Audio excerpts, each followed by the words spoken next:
Guys, magandang araw. Sa nagtatanong no kung paano ito i-set up yung inverter, ito lang yung guys.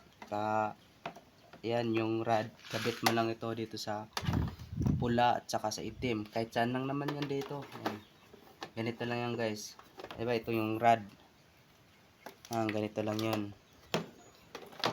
Ilagay mo lang dito sa may ayan o. May pula at saka itim ito. Dito mo lang ilagay yung rod. Ayan, ganito. Tapos, ganito. Ayan, ganito lang pagkabit guys.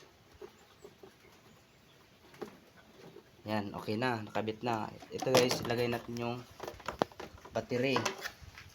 Paano paandarin? Ayan, yung pula. Ayan, dito yan sa positive.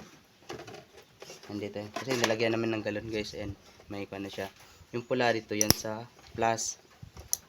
Positive. Tapos yung ito, dito yan sa itim, negative. Ayan guys, sa battery. Tapos yung ito, yan yung ito. Dito lang yan sa saksak. Ito yan o, dito yan sa saksak. Yan o. Ang saksakan yan dito. Ayan. Ayan guys, okay na. Na-set up na. Ayan. Ito yung switch niya. Ito guys o.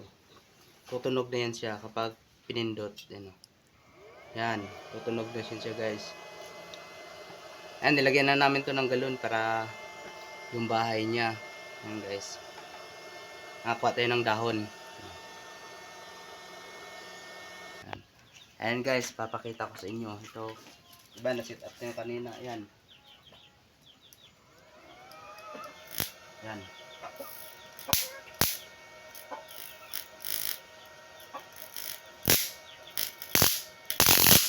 Oh, walang lakas yun.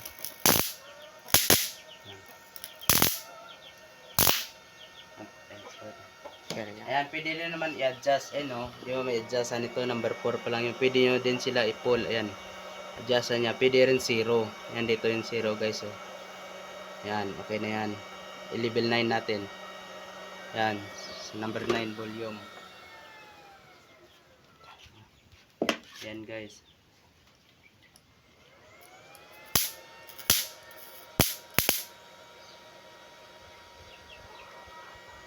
Sunog na.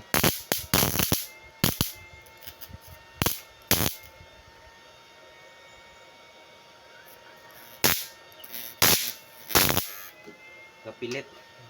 Sobrang lakas guys.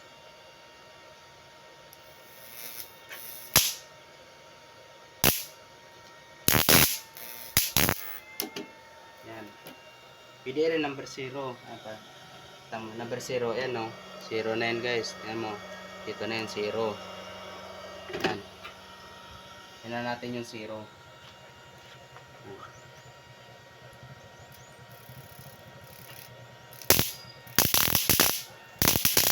Oh, 0 lang yan guys. Okay, kuha na.